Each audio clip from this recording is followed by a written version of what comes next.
nós estamos ligadas, queremos ser respeitadas. Juntas somos mais fortes, juntas somos melhores. Ouçam a nossa voz, é bom saber que não estamos sós. Podemos ser o que quiser. Toda mulher, toda mulher. Toda mulher. Diz a mitologia grega que Narciso era um jovem fascinado pela própria beleza e que não enxergava ninguém além dele mesmo. É daí que vem o nome do transtorno de personalidade narcisista. Já ouviu falar nisso?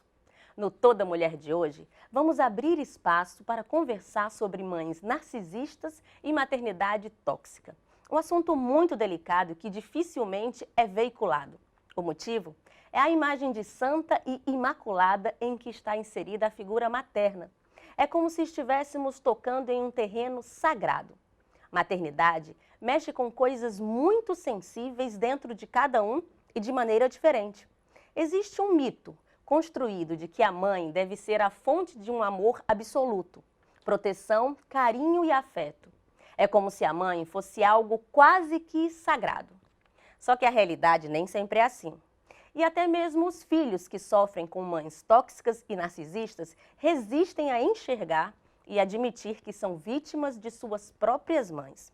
Para conversar com a gente hoje, eu recebo a psicóloga Jaqueline Pinto, que tem um canal na internet com o objetivo de trazer saúde emocional na vida das mulheres, esperança e mostrar um diferencial nas situações da vida. A terapeuta Ayurveda Virgínia Kozer, filha de pai com traços de psicopatia e mãe narcisista. Segundo ela, ela é uma sobrevivente e divulga sua história através de canais da internet para ajudar outros filhos que têm dificuldade em entender o que realmente acontece com eles. Está estudando psicanálise para se aprofundar em suas questões familiares. Meninas, muito obrigada primeiramente pela presença, é um enorme prazer receber vocês para a gente conversar, para a gente debater e para a gente discutir esse tema muitas vezes velado por ser delicado, ou delicado por ser velado.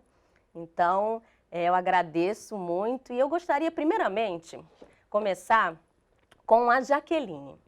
Jaqueline, quais são as principais características da mãe narcisista e tóxica? Reformulando, toda mãe narcisista, ela vai promover uma maternidade tóxica ou não? Olá, eu agradeço esse espaço, porque realmente, né, é um tema velado, é um tema assim que muitas vezes tem pessoas, com certeza, que não conhecem esse transtorno, que não sabe que essa mãe é uma mãe que é, digamos, meio que fora da curva, né? Que, como você mesma disse, quando a gente fala de mãe, a gente já pensa, né?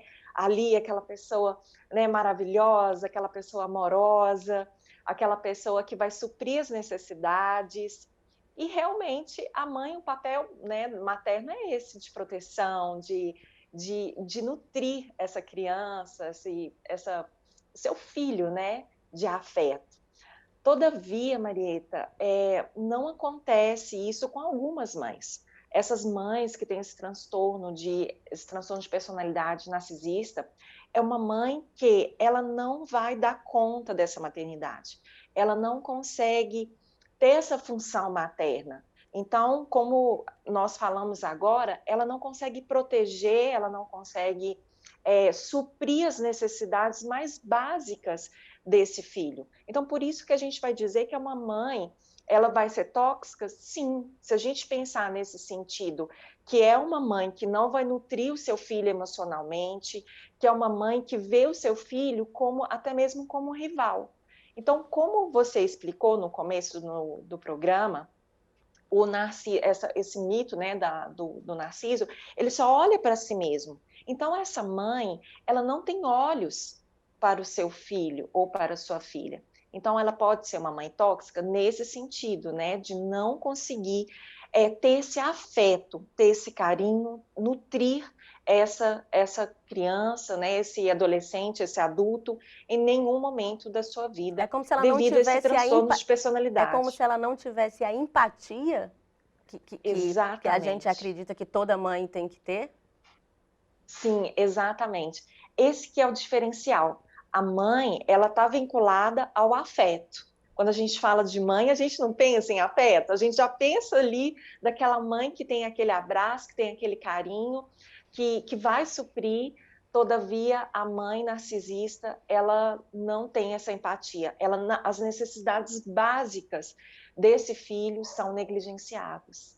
Virgínia, primeiramente eu Sim. gostaria de agradecer e dizer que lendo a sua história, vendo seus relatos, é realmente para mim uma história de superação, né? Você vir aqui Obrigada, contar, falar, é um assunto pouquíssimo divulgado, é um assunto... Hoje, com a internet, acredito que tenhamos mais acesso, né? Você até utiliza esse mecanismo, mas primeiro eu queria saber como que foi esse start para você. Porque como a Virgínia estava falando, mãe é amor. A Jaqueline, perdão. A Jaqueline estava falando, mãe é amor. Mãe é carinho, é proteção, é acolhimento. E quando que você deu esse start que a sua mãe... fazer igual a Jaqueline, era fora da curva?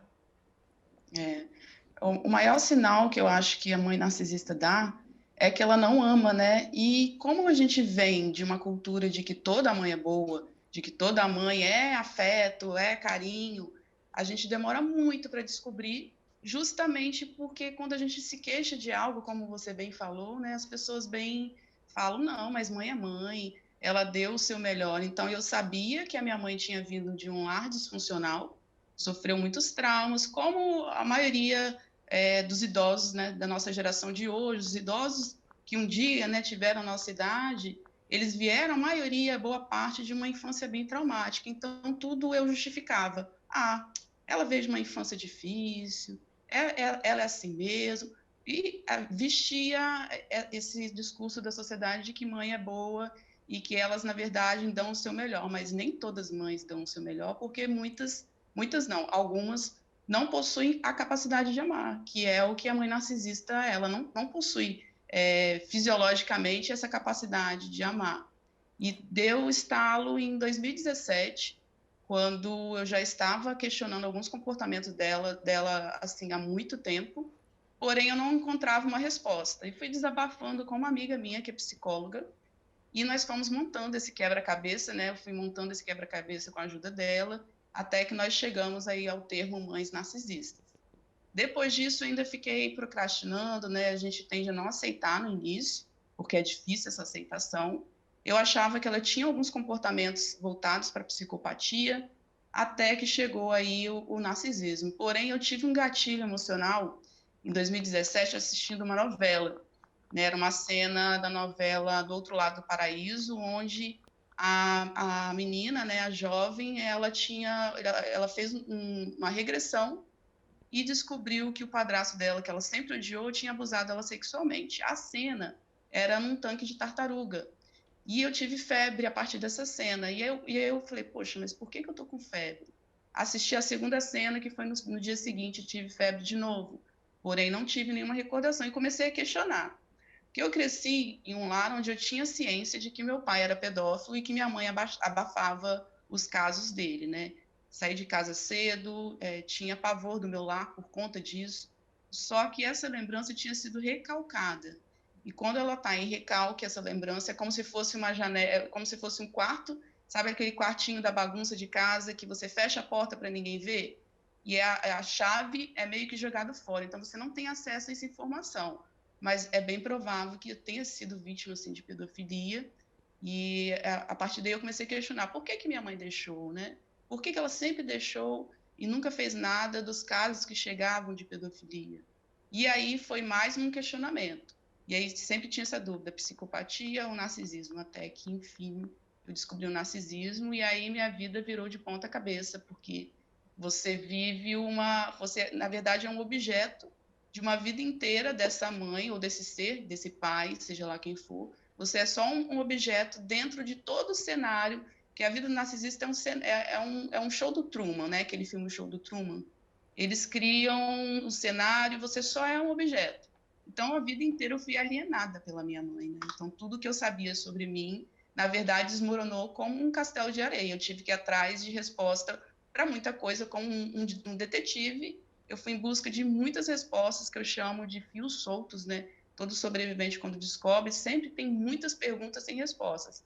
E aí a gente faz uma investigação para saber o que foi real e o que não foi real na nossa vida. E eu fui encontrando mais coisa suja, mais mentira. Virgínia, e é interessante você tocar nesse assunto, na questão de, você citou, era como se fosse uma tela de um filme, né, com personagens, como se fossem marionetes. E aí eu queria jogar já para a Jaqueline a questão, por exemplo, se falta empatia, né, se ela não projeta nenhum tipo de afeto para a filha, mas vamos supor que essa mãe tenha 2 ou 3 filhos. Existe o que ela escolhe, que a gente chama... tem patinho feio, tem o bode expiatório e tem o filho dourado, que é aquele outro que ela já transfere a positividade, porém é como se esse mesmo positivo, me corrija se eu estiver errada, é uma dúvida, é como se fosse uma extensão do corpo dela, porque tudo dela é em função dela. É isso?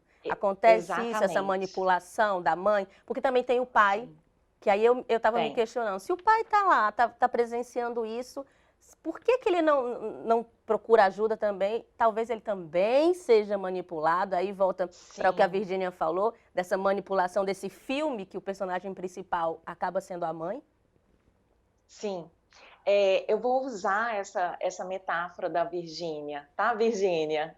Essa metáfora sua é algo muito interessante, que é como se fosse um filme mesmo. E quem é a diretora desse filme, quem é a atriz principal desse filme, protagonista, roteirista, tudo vem dessa mãe, porque ela quer o quê? Ela quer ser o centro das atenções.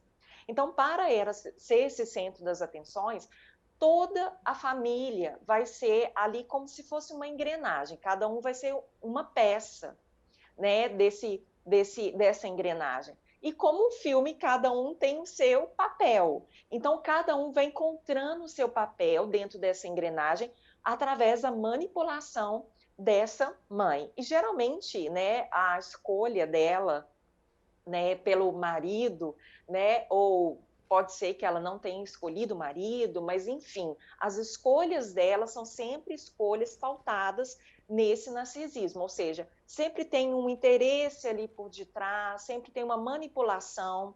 Então, ela vai escolher, os filhos terão ali papéis nas mãos dela, como a Virgínia falou, é uma marionete, então cada um vai ter um papel, mas sempre um papel que vai fazer com que ela seja... Se sobressaia, tudo girando em torno dessa roteirista, dela, dessa diretora e dessa manipuladora, né?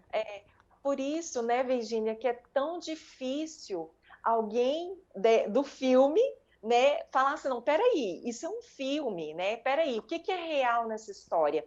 O que é verídico, né? O que é válido nessa história? Por isso que é tão difícil, às vezes a gente olha, a gente fala assim, não, é fácil a gente olhar isso. Não, para quem está vivenciando, né, Virgínia, é algo muito delicado, a gente vai perceber isso geralmente na vida adulta. E a gente percebe que tem muitas nuances, é um assunto delicado, é um assunto que, por ser velado, precisa ainda ser bastante debatido e discutido, por isso temos muito assunto pela frente, mas eu vou ter que fazer um intervalo rapidinho.